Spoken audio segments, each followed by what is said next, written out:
¿Puede el sacrificio deliberado de unos pocos hombres cambiar el curso de la historia y salvar los cimientos de una civilización entera? ¿O fue la batalla de las Termópilas, en el fondo, el mayor y más efectivo acto de propaganda militar jamás concebido, una narrativa de heroísmo tejida para ocultar una derrota táctica? Estas no son preguntas menores, y en el calor abrasador del verano del año 480 a.C., un lugar conocido como las Puertas Calientes, se convirtió en el crisol donde estas interrogantes se fundirían con el fuego, el acero y la sangre. Imaginen el escenario: un desfiladero angosto, un pasaje claustrofóbico apretujado entre los acantilados escarpados del monte Calidromo y las aguas traicioneras del Malíaco. En este corredor de apenas unos metros de ancho, un puñado de hombres, un guijarro en la playa de la historia, se preparó para enfrentarse al ejército más colosal y multicultural que el mundo antiguo había presenciado jamás. No luchaban únicamente por un concepto abstracto de gloria, ni por botín o riquezas personales. Su lucha era por un ideal de libertad, por la supervivencia de su peculiar forma de vida, y, en un nivel puramente estratégico, por ganar el bien más preciado y perecedero en la guerra: tiempo.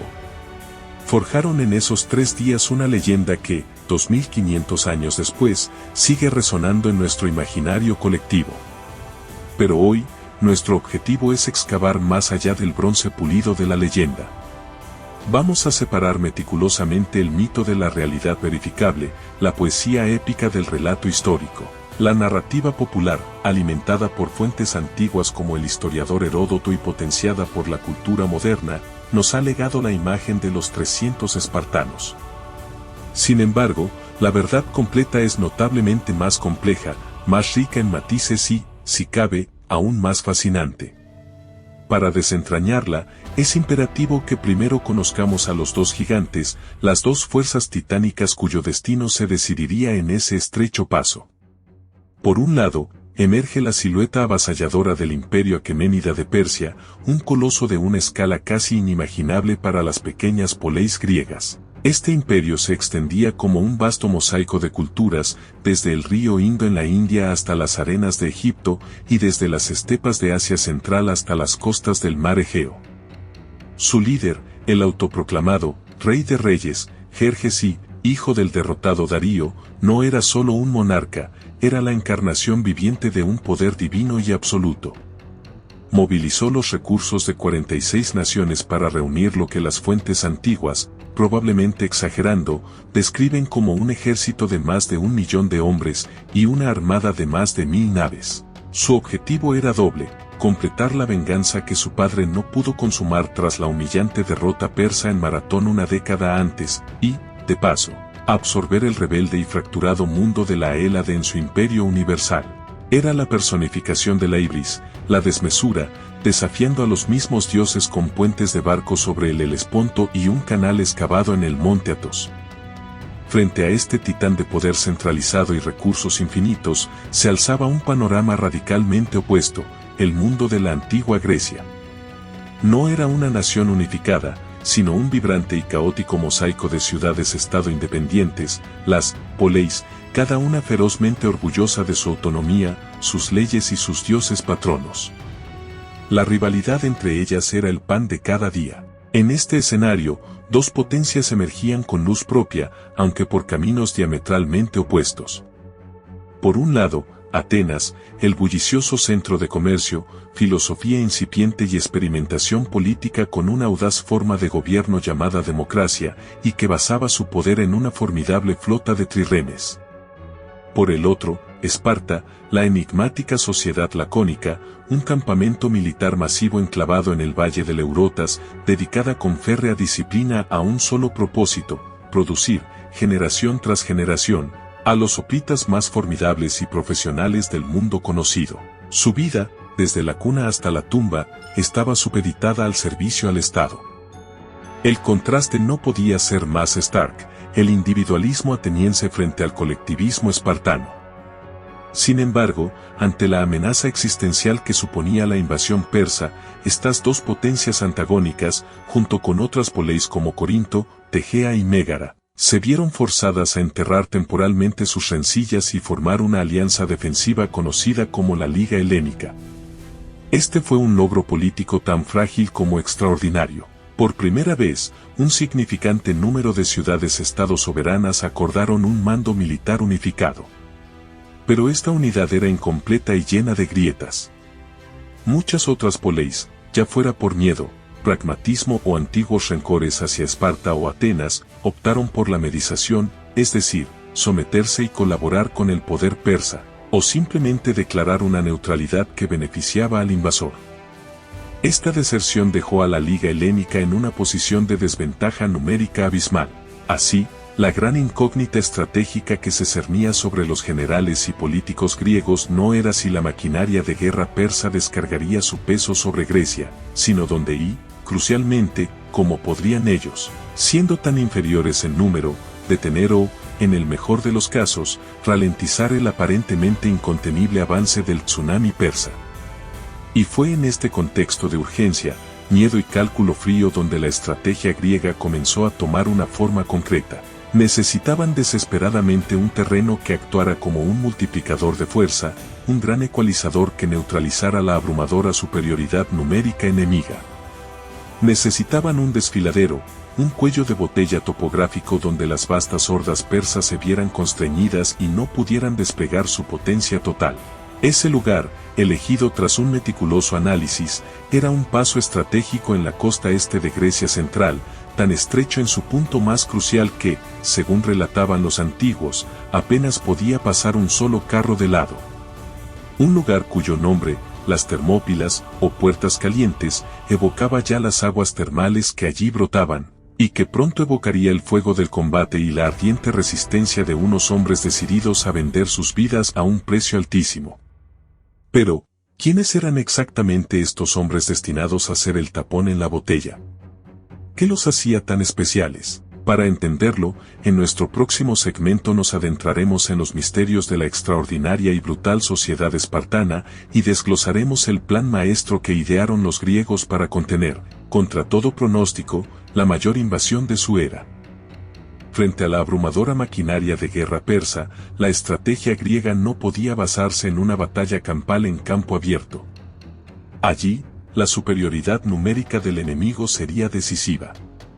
La genialidad de su plan residió en entender que la geografía podía ser su mejor aliada.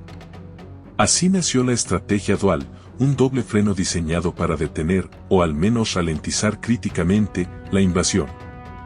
Por tierra, el ejército aliado bloquearía el avance de las legiones de Jerjes en un cuello de botella infranqueable.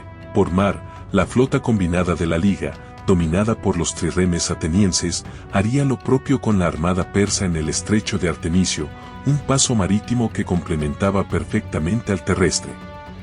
La caída de una posición supondría el colapso de la otra. Era un plan arriesgado, pero era la única opción viable. Y el lugar elegido para librar la batalla en tierra era tan perfecto que parecía diseñado por los dioses para la defensa, el desfiladero de las Termópilas. Este paso no era una simple grieta en la montaña, era la principal y más directa ruta de invasión desde el norte hacia el corazón de Grecia, hacia ciudades como Atenas y Esparta. En su punto más angosto, conocido como la Puerta Central, el paso se estrechaba hasta tener solo unos 12 metros de ancho, el equivalente al ancho de una carretera de 2 sentidos hoy en día. Era un embudo mortal donde el gigante persa se vería forzado a encoger sus alas, donde sus arqueros no tendrían espacio para desplegarse y donde su caballería sería completamente inútil. Aquí, la guerra de movimiento se convertiría en un brutal y primitivo forcejeo frontal, un tipo de combate para el que los hoplitas griegos, y especialmente los espartanos, eran los maestros indiscutibles. Pero es aquí donde debemos hacer una corrección crucial a la leyenda popular. Cuando imaginamos la defensa de las Termópilas, nuestra mente evoca al instante la imagen de los 300 espartanos. Sin embargo, la fuerza inicial que ocupó el paso fue significativamente mayor y más diversa. El rey Leónidas no partió de Esparta con solo sus 300 guardaespaldas reales. Al llegar a Termópilas, asumió el mando de un contingente aliado que sumaba alrededor de 7.000 hoplitas. Entre ellos se encontraban valiosos soldados de Míceno, Tegea, Friunte, Corinto y muchas otras ciudades-estado. Pero dos grupos merecen una mención especial por su destino final: los 700 tespios, procedentes de la ciudad de Tespias, y unos 400 tebanos, cuya lealtad, según el historiador Heródoto, era sospechosa y forzada. La fuerza espartana, aunque pequeña en número, era el alma y la columna vertebral de la defensa. Eran la punta de lanza, los profesionales en un ejército de ciudadanos soldados. Para entender por qué su presencia era tan crucial, debemos adentrarnos en la máquina de guerra que era la propia Esparta. Su sociedad era un experimento único y extremo en la historia de la humanidad, un estado totalmente volcado en la eugenesia y el entrenamiento militar. Desde su nacimiento, un espartano era examinado por los ancianos. Si se le consideraba débil o con defectos, era abandonado en el monte Taygeto. Quienes superaban esta primera prueba eran arrancados de sus hogares a los 7 años para ingresar en la Agogé, el sistema educativo estatal más duro del mundo antiguo. Aprendían a combatir, a obedecer ciegamente, a soportar el hambre, el dolor y el frío, y a desarrollar una lealtad inquebrantable hacia su unidad y su ciudad. Se les enseñaba a hablar con concisión, de ahí nuestro término lacónico guión, porque para un espartano, las palabras eran un lujo, la acción lo era todo.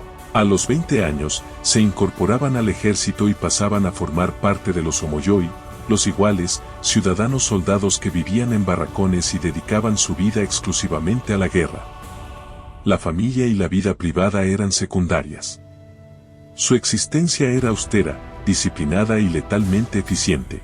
Y al frente de esta fuerza de élite estaba el hombre elegido para comandar la misión más desesperada, el rey Leónidas y, contrario a la imagen de un joven impetuoso, Leónidas rondaba los 60 años cuando marchó hacia Termópilas. Era un soldado experimentado, un veterano que había pasado por toda la Agogé y conocía las tácticas persas. No era un temerario que buscaba la gloria en una muerte segura, era un comandante pragmático que entendía el valor estratégico de una retirada lenta y sangrienta. Su elección para liderar la vanguardia no fue casual. Esparta, en ese momento, se encontraba celebrando la festividad religiosa de las Carneas, durante la cual, por ley, les estaba prohibido emprender una campaña militar a gran escala.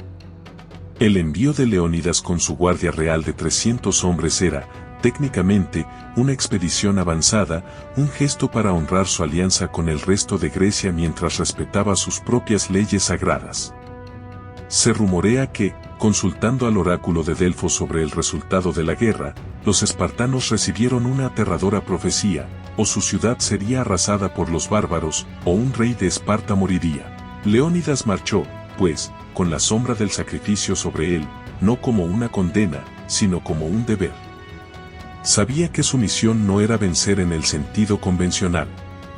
Su objetivo era aguantar, retrasar, infligir tantas bajas al enemigo que su avance se volviera cauteloso y costoso. Ganar días, tal vez semanas, preciosas para que el resto de Grecia, especialmente la flota ateniense en Artemisio, se preparara para el siguiente asalto. Las Termópilas no eran el campo de batalla final, eran la primera y más crucial línea de contención.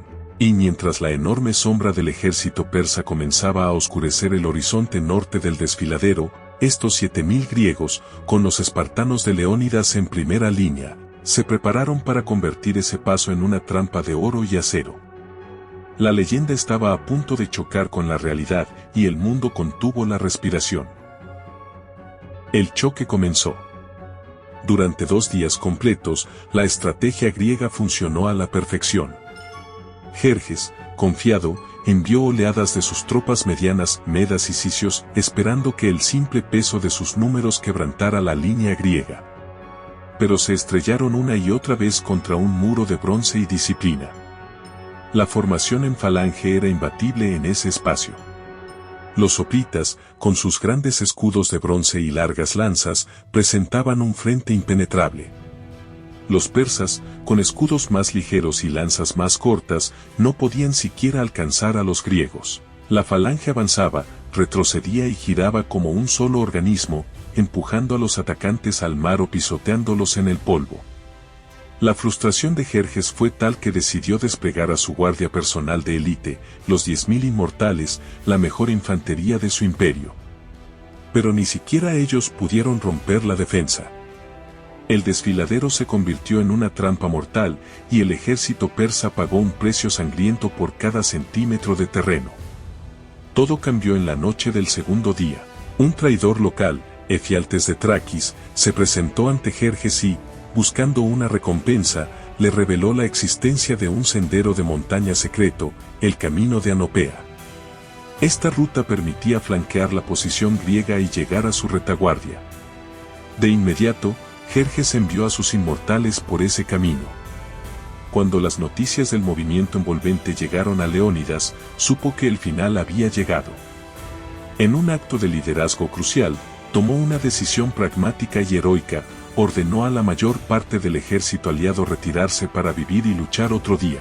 Él, sus 300 espartanos, los 700 tespios de Demófilo, cuya lealtad fue inquebrantable, y los 400 tebanos, se quedarían para cubrir la retirada. Este no fue un suicidio, sino un sacrificio calculado para salvar al grueso de las fuerzas griegas. El último acto fue de una ferocidad sobrehumana. Los griegos restantes, sabiendo que morirían, avanzaron más allá del muro hacia la parte más ancha del paso, buscando infligir el máximo daño. Allí, rodeados por todos lados, lucharon hasta el final. Sus lanzas se quebraron, luego usaron sus espadas, y cuando éstas fallaron, lucharon con dagas, manos y dientes. Leónidas cayó en el combate, y una lucha feroz se desató por su cuerpo, que los espartanos lograron recuperar en 4 ocasiones antes de ser finalmente abrumados. Los persas llovieron flechas sobre los últimos defensores hasta que no quedó ninguno en pie. Habían ganado el paso, pero a un coste humano y moral devastador. El tiempo que Leónidas y sus hombres compraron con su sangre sería, como veremos, la salvación de Grecia. En el corto plazo, Termópilas fue una derrota táctica innegable para los griegos. Jerjes había forzado el paso y el camino hacia el sur, hacia Atenas, y el Peloponeso estaba ahora abierto. El rey persa procedió a saquear e incendiar la ciudad de Atenas, que había sido evacuada, en un acto de venganza simbólica. Sin embargo, esta victoria persa tuvo un precio enorme. El ejército de Jerjes había sufrido bajas espantosas, incluyendo la pérdida de 2 hermanos del propio rey, lo que golpeó duramente la moral de sus tropas. Pero el verdadero triunfo griego fue estratégico y moral.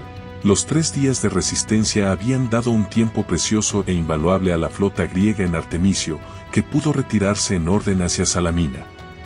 Allí, en el estrecho entre la isla y el continente, los trirremes atenienses, con el tiempo ganado en Termópilas, aplicarían la misma lección de la geografía. Atraparon a la masiva pero menos maniobrable flota persa y la destrozaron en la batalla de Salamis. La invasión persa, privada de su apoyo naval y con sus líneas de suministro vulnerables, comenzó a desmoronarse, culminando en la decisiva victoria griega en Platea al año siguiente. Termópilas, por tanto, no fue el final, sino el catalizador que hizo posibles estas victorias posteriores. Más allá de la estrategia, Termópilas se convirtió instantáneamente en un símbolo eterno. Los griegos erigieron un monumento en el lugar con la famosa inscripción dirigida a los viajeros. ¿Qué significa, extranjero, ve y dile a los espartanos que aquí yacemos, obedientes a sus leyes? Esta frase encapsulaba perfectamente el ideal del deber por encima de la vida misma. Fue el historiador Heródoto, el padre de la historia, quien medio siglo después recogió y preservó la historia para la posteridad en sus 9 libros de la historia. Su relato, aunque a veces mezcla hechos con anécdotas, es la base de todo lo que sabemos. Es crucial, sin embargo, separar su narrativa de la ficción moderna. La película 300, por ejemplo, es una adaptación de un cómic, no un documental. Exageró elementos como los inmortales vestidos como demonios o la presencia de bestias mitológicas, y omitió por completo el papel crucial de los otros 1000 soldados griegos que también se quedaron a morir. Su valor está en capturar el espíritu de la leyenda, no en la precisión histórica. El legado de Termópilas trasciende por completo la antigüedad. se convirtió en el arquetipo universal del sacrificio heroico frente a una abrumadora adversidad. A lo largo de la historia, desde la resistencia numantina contra Roma hasta la defensa de Stalingrado en la Segunda Guerra Mundial, el espíritu de las Termópilas ha sido invocado para inspirar a quienes luchan por su libertad. Representa la idea de que el valor y la determinación pueden, a veces, pesar más en la balanza de la historia que el simple poderío bruto. Nos recuerda que algunas causas valen cualquier precio, y que la muerte de unos puede ser la semilla de la salvación para muchos otros. No se recuerda la batalla porque los griegos la ganaran, sino por la forma en que lucharon y por qué eligieron morir.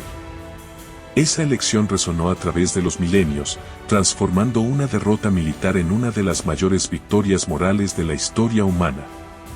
Al final, la batalla de las Termópilas se nos revela no como una simple anécdota de bravura, sino como un evento de una profundidad estratégica y simbólica abrumadora.